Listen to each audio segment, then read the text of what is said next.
तो लुइस के लापता होने की खबर लुइस के डैड के कानों तक तो पहुंच गई थी। लुइस के पिता पूछते हैं कि कहाँ पे लुइस को लास्ट बार देखा गया था। वहाँ का बटलर बोलता है कि एक मेट ने देखा हुआ था कि रोज गार्डन में लुइस लास्ट टाइम गई हुई है। एलिस्टर बहुत ज्यादा शॉक हो जाता है और बोलते हैं कि जल्दी से वहाँ पे नाइट भेजो, और वो ज्यादा परेशान भी था यहाँ पे। और एलिस्टर यहाँ सबको धमकी भी देता है कि जल्द से जल्द मेरी बेटी को ढूंढो, वरना। पर सभी के सभी यहाँ पे भूत बन के खड़े हुए थे। आप देख ही सकते हो। यहाँ पे लुइस जैसे ही सोचती है कि उसे वो वुल्फ अटैक करने वाली है, पर उसे एक्चुअली में दिखता है कि वो वुल्फ उसके सामने खड़ी है बस। वो वुल्फ एक्चुअली में लुइस को शांत करने की कोशिश करती है, पर लुइस ही बेचारी डर जाती है उसे देख के। लुइस देखती है कि उस वुल्फ के गले में एक पट्टा लगा हुआ है जहाँ पे लीना लिखा था। तो लुइस को लगता है कि अच्छा, तो इस वुल्फ का नाम लीना है, ये एक लड़की है। वो वुल्फ बहुत ही केयरफुली लुइस के साथ बिहेव करती है ताकि लुइस को चोट ना लगे। लुइस यहाँ पे लीना से हेल्प मांगती है और बोलती है कि मुझे यहाँ से निकलना है, तो मुझे रास्ता दिखाओ। तो लीना भी हाँ बोलती है और उसे लेके रोज गार्डन के अंदर चली जाती है। लीना को पता लग जाता है कि लुइस अब चल नहीं पा रही है, इसलिए लीना बैठ जाती है और लुइस को उसके ऊपर चढ़ने के लिए बोलती है। तो लुइस जैसे ही उसके ऊपर चढ़ती है ना, वो दौड़ती है एकदम जोर से। कुछ दूर चलने के बाद लीना खुद से रुक जाती है, तो लुइस को लगता है कि अचानक से लीना रुक क्यों गई। पर लुइस को एक साउंड आता है, वो सुन के लुइस थोड़ी देर के लिए शॉक हो जाती है और लुइस को फाइनली पता लगता है कि उसके पापा आ गए हैं उसको ढूंढते हुए इस जंगल के अंदर, आई मीन इस रोज गार्डन के अंदर। वो जोर से चिल्लाती है, पापा पापा मैं यहाँ पे हूँ।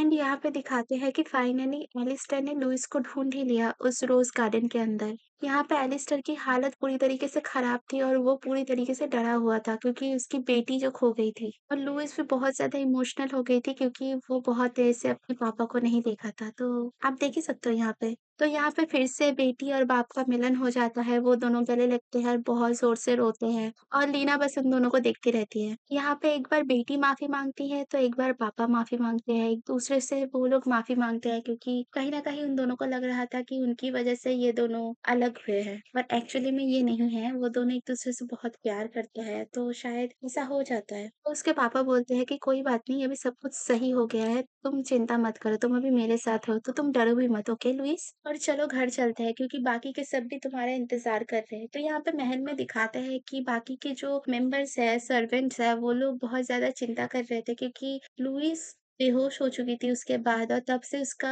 होश वापस नहीं आया था। और एलिस्टर भी वहां बैठ के उसकी बेटी के होश पे आने के इंतजार कर रहे थे। बेहोशी के दौरान लुइस एक सपना देखती है जहाँ पे उसे लगता है कि कोई उसे पुकार रहा है, और वो देखती है कि वो एक अनजान जगह पे है जहाँ पे कोई नहीं है उसके अलावा। और उसे फिर से किसी का बुलावा आता है पीछे से, और जैसे ही वो मुड़ती है वो देखती है कि वो उसकी माँ है जो उसे तब से बुला रही थी। और इसी के साथ हमारा 28 चैप्टर खत्म हो जाता है। 29 चैप्टर की शुरुआत में हमें ये दिखाया जाता है कि लुइस बहुत ज्यादा रो रही है उसकी माँ को पकड़ के, और जैसे ही लुइस अपना मुंह उठाती है और देखती है अपनी माँ को, तब उसे दिखता है कि उसकी माँ बहुत ज्यादा गुस्से में उसको देख रही है। लुइस पूछती है कि माँ क्या हो गया है, पर उसकी माँ उसे पकड़ लेती है और लुइस को ना जबरदस्ती पीछे फेंक देती है और उसके ऊपर चढ़ के चिल्ला के बोलती है कि तुम्हारी वजह से मैं मरी हूँ, ये सारी गलती तुम्हारी है। तो यहाँ पे लुइस सोचती है कि हाँ, ये शायद मेरी ही गलती है क्योंकि मैं जब से यहाँ पे आया हूँ तब से मैं अपनी मम्मी को शायद कहीं ना कहीं भूल गई हूँ। मैंने अपने पापा के साथ आपके बारे में बात तो की है, पर मैं आपके जाने का गम ज्यादा देर तक मना नहीं पाई। मैं वहाँ पे हंसी, मैं खुश थी, बहुत ज्यादा खुश थी अपने पापा के साथ। शायद ये मुझे नहीं करना चाहिए था। मैं बहुत ज्यादा बुरी बेटी हूँ कि आपके जाने का गम मैं अच्छे से मना भी नहीं पाई। मैं ये डिजर्व करती हूँ, आपका नफरत मैं डिजर्व करती हूँ। पर अगर माँ आप मेरे सपने में आई हो और मुझ पे गुस्सा कर रही हो, तब भी मैं नहीं चाहती कि ये सपना टूट जाए और आप मेरे सपनों से कहीं दूर चली जाओ। यहाँ पे लुइस बोलती है कि मुझे माफ कर दो माँ। लुइस बहुत बार उसकी माँ को सॉरी बोलती है और बोलती है कि चाहे आप गुस्सा करो या कुछ भी करो, पर आप मेरी ड्रीम में आई हो, इससे ज्यादा खुशी मुझे और किसी बात की नहीं है। उसकी माँ ये बात सुन के चौंक जाती है और बोलती है कि ठीक है, अगर तुम चाहती हो कि मैं तुम्हारे साथ रहूं, तब तो मैं तुम्हारे सपनों में भी गायब हो जाऊंगी, तुम्हें और कभी नहीं दिखूंगी। ये सुन के लुइस बहुत ज्यादा डर जाती है और वो रो पड़ती है पूरी तरीके से। प्रेजेंट में जब उसकी आंखें खुलती है तब वो देखती है एलिस्टर उसके सामने ही बैठा था जस्ट। लुइस, क्या तुमने बुरा सपना देखा? क्या तुम ठीक हो अभी? उसके पापा ये पूछते हैं और लुइस बोलती है कि फादर, ये बोल के वो बस रोने लग जाती है।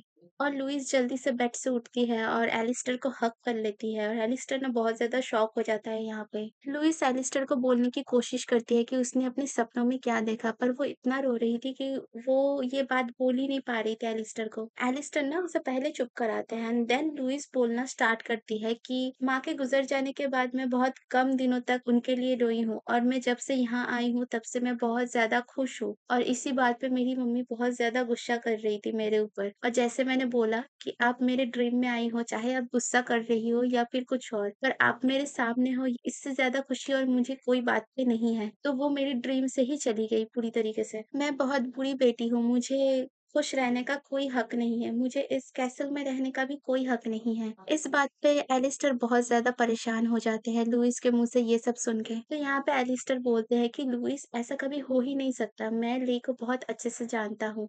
चाहे वो ज़िंदा है या चाहे कोई दूसरे वर्ल्ड में है, वो कभी ऐसा कर ही नहीं पाएगी। अगर किसी को दोष देना है तो वो दोष मुझे दो, क्योंकि मैंने तुम दोनों को 8 सालों तक अकेला छोड़ दिया, कभी पता करने की कोशिश भी नहीं की कि क्या सच में मेरी बेटी भी है या नहीं। तो उस हेट का, उस गुस्से का हकदार तुम नहीं मेरी बच्ची, मैं हूँ। एलिस्टर लुइस को गले लगा लेते हैं और बोलते हैं कि मेरी बेटी लुइस, तो तुम ज़्यादा चिंता मत करो और ज़्यादा मत सोचो, ओके? सब ठीक हो जाएगा और तुम्हें किसी से माफ़ी माँगने की कोई ज़रूरत नहीं है, तुमने कोई गलत काम नहीं किया, खुश रह के। अगर तुम्हारी माँ भी होती ना तो वो भी यही चाहती अभी। यहाँ पे एलिस्टर अपनी बेटी को सुला देते हैं पहले और अपने मन ही मन में ये सोचते हैं कि ले, आई रियली मिस यू, और लुइस के बाजू में सो जाते हैं और सोचते हैं कि तुम चिंता मत करो ले, जब तक मैं हूँ, मैं हमारी बेटी को सबसे ज़्यादा प्यार करूँगा और सबसे ज़्यादा प्रोटेक्ट भी करूँगा। मेरी फर्स्ट प्रायोरिटी बस लुइस होगी। जैसे ही सुबह लुइस की आँखें खुलती हैं, वैसे ही लुइस को पता चलता है कि उसके पापा चले गए हैं और वो 2 शैतान ट्विन्स वापस से आ गए हैं उसे परेशान करने। पर यहाँ पे वो ट्विन्स खुद ही परेशान थे क्योंकि लुइस गायब जो हो गई थी। लुइस का रूम इतना ज़्यादा खूबसूरत था कि वो 2 ट्विन्स उसके रूम में खो जाते हैं और बोलते कि वाओ! कितना अच्छा रूम है लुइस तुम्हारा तो।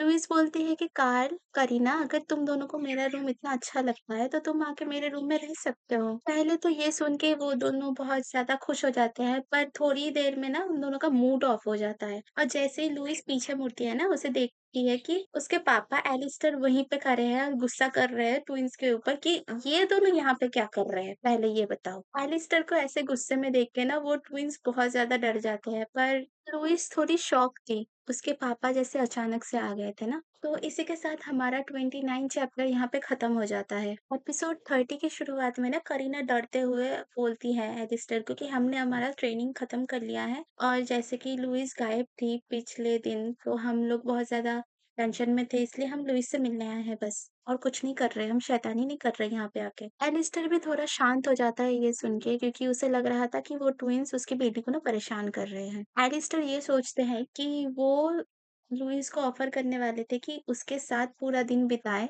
उसकी बेटी, बट ऐसा नहीं है क्योंकि लुइस उस 2 ट्विन्स के साथ ज़्यादा खुश थी और ज़्यादा फ्रेंडली भी हो गई थी उन दोनों के साथ। हमारे ओवर प्रोटेक्टिव डैड क्या कर सकते हैं? तो एलिस्टर ना पहले बैठ जाते हैं और उसकी बेटी को ना कान में फुसफुसा के बोलते हैं कि अगर ये 2 ट्विन्स तुम्हें परेशान करे ना, जल्द से जल्द मेरे स्टडी रूम में आ जाना और मुझे बताना कि ये लोग परेशान कर रहे हैं, फिर मैं इन दोनों की खबर लेता हूँ। तो लुइस बोलती है कि हाँ पापा, मैं ज़रूर बता दूँगी आपको। एलिस्टर यहाँ पे कहीं न कहीं खुश था क्योंकि लुइस उसे बिना हिचकिचाए पापा जो बोल रही थी। एलिस्टर उसकी बेटी लुइस को हग करते हैं और बोलते हैं कि ठीक है फिर चलो हम लोग बाद में मिलते हैं। यहाँ पे 2 ट्विन्स भी बहुत ज़्यादा शॉक हो गए थे, बोलते कि वो क्या ये हमारे टीचर हैं? क्योंकि उन्होंने कभी उसके टीचर का इतना सॉफ्ट साइड देखा ही नहीं था इससे पहले। 2 ट्विन्स और लुइस बहुत ज़्यादा खुश थे क्योंकि उन दोनों की दोस्ती जो पक्की हो गई थी। यहाँ पे आगे हमारे एपिसोड में दिखाया जाता है कि वो 2 ट्विन्स वेट करते हुए ना पूरी तरीके से पगला जाते हैं कि यार कब तक वेट करना पड़ेगा यहाँ बैठ के। बट फाइनली जब लुइस बाहर आती है, निकलती है, तो वो दोनों ऐसे चंगे बज जाते हैं ना कि कुछ हुआ ही नहीं है एंड वो 2 ट्विन्स लुइस को बस देखते ही रहते हैं। और यहाँ पे लुइस को कुछ ज़्यादा ही प्रिंसेस ट्रीटमेंट मिल रहा था जो कि बहुत अच्छी बात है। लुइस भी बहुत ज़्यादा खुश थी। लुइस को लग रहा था कि वो कुछ बेकार में ही परेशान हो रही थी इससे पहले, बट अभी सब कुछ सही है उसके लाइफ में। यहाँ पे ना 2 ट्विन्स एक-दूसरे के साथ लड़ने-झगड़ने लग जाती हैं। लुइस उसे शांत करने की कोशिश तो करती है, पर लुइस से होता नहीं है और अचानक पता नहीं क्या हो जाता है वो 2 ट्विन्स को। वो दोनों लुइस की ओर मुड़ते हैं और बोलते हैं कि we are sorry Louise. Louise shock हो जाती है यहाँ पे। यहाँ पे उस घटना के लिए माफ़ी माँगा जा रहा था, जहाँ पे लुइस लाइब्रेरी में पढ़ती है और लुइस को डराने के लिए ये 2 ट्विन्स एक स्नेक रख देते हैं, तो इसकी वज़ह से वो दोनों माफ़ी माँगते हैं यहाँ पे। लुइस यहाँ पे थोड़ा नखरा दिखाती है और बोलती है कि तुम्हें पता है कि उस दिन मैं कितना ज़्यादा डर गई थी, मुझे ऐसा लगा कि मेरा दिल बाहर आ जाएगा मेरी बॉडी से। यहाँ पे 2 ट्विन्स बस उसे सॉरी, सॉरी, सॉरी बोले ही जा रहे थे। लुइस बोलती है कि ठीक है, मैं तुम्हें एक शर्त पे माफ़ करने वाली हूँ कि तुम दोनों ऐसी हरकत वापस कभी नहीं करोगे, बताओ? तो वो 2 ट्विन्स बोलते हैं कि ठीक है, हम ऐसा कभी नहीं करेंगे, तो इसके बाद तुम हमें माफ़ कर दोगी ना? तो लुइस बोलती है कि हाँ, ज़रूर कर दूँगी। के बाद से वो 2 ट्विन्स के साथ लुइस की दोस्ती ना और ज़्यादा पक्की हो जाती है। वो लोग उस कैसल के डिफरेंट जगह में जाते हैं और एक साथ एन्जॉय भी करते हुए दिखते हैं स्टोरी के आगे। एक दिन सुबह लुइस जब रेडी हो रही थी, तब उसके मेट ने उससे पूछा कि क्या तुम खुश हो लुइस वो 2 ट्विन्स के साथ? तो वो बोलती है कि हाँ, मैं बहुत ज़्यादा खुश हूँ, मैं बहुत सारी जगह पे गई हूँ इस कैसल के अंदर। सबसे बड़ी बात ये है कि वो 2 ट्विन्स मेरा बहुत अच्छे से ख़्याल भी रखते हैं। तो वो मेट पूछती है कि ठीक है, आज का क्या प्लान है? तो वो बोलती है कि आज का वही प्लान है, मैं वो 2 ट्विन्स के साथ खेलूँगी, एन्जॉय करूँगी, बस और क्या। और ये बात बोल के ना लुइस उस रूम से निकल जाती है कि उसे वो 2 ट्विन्स को जो ढूँढना था। लुइस यहाँ पे बहुत ज़्यादा खुश थी क्योंकि उसे अब इस कैसल के बारे में थोड़ा-बहुत तो पता चल गया था। पर जैसे ही वो आगे बढ़ती है ना, वो एक लड़के के साथ टकरा जाती है और बहुत ज़ोर से गिर जाती है फर्श पर। वो लड़का बोलता है कि अगर तुम किसी को धक्का दे रही हो तो एटलीस्ट उससे माफ़ी तो माँगो। और लुइस ना उसकी ओर देखती है और देख के बोलती है कि तुम कौन हो? और इसी के साथ-साथ हमारा चैप्टर 30 भी यहाँ पे खत्म हो जाता है। यहाँ पे स्टोरी पे एक नया कैरेक्टर ऐड हुआ है। अब ये देखना है कि इसके साथ हमारे लुइस का रिलेशन क्या रहने वाला है और ये लड़का लुइस के साथ कैसा बिहेव करने वाला है और आगे जाके एलिस्टर का क्या रिएक्शन होगा। सर्चिंग फॉर माय फादर की स्टोरी को आगे तक जानने के लिए हमारे चैनल नोटबुक स्टोरीज के साथ बने रहें और थैंक यू सो मच पूरा वीडियो को देखने के लिए।